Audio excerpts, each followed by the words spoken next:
Joining us now is Dr. ניצן, Aiyal, who serves as the Social Responsibility Sector Manager at the Standards Institution of Israel. So my first question for you is, how widespread of a phenomenon is sexual harassment in the Israeli workplace specifically, and how does this impact work culture in this country?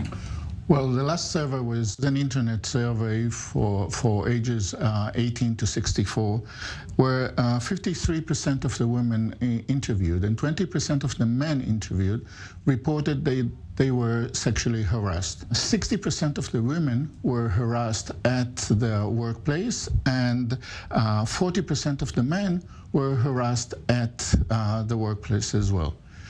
98% of harassers of women are men, while men are harassed equally by men and women.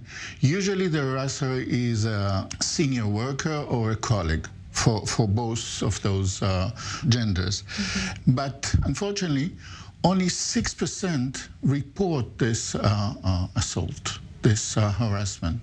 And when asked why, more than a quarter reported that they didn't think that the company will do anything about it. What is usually done by Israeli companies when it comes to addressing sexual harassment complaints that are filed, and how, does this ultimately impact how they follow Israeli law? Are they obliged to do so by Israeli law? Yeah, there is a law, very advanced law, that has a lot of power, a lot of teeth. But in this law, the organization needs to have a professional that is the person that is in charge of sexual harassment at the company. But usually it's a low-level secretary that has no stature and no influence in the organization.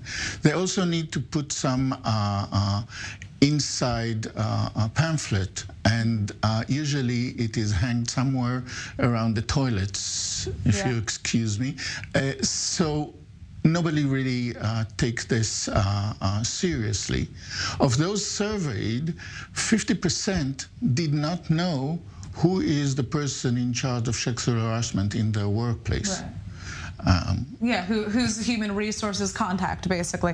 So, okay, my final question for you is, what needs to be done in Israel to combat sex harassment in the workplace? What is a voluntary code for prevention of sexual harassment? I know that's something that you've worked on. Well, laws are for lawyers. Companies did not understand the law. Companies understand standards like ISO 9001, which is the standard for quality.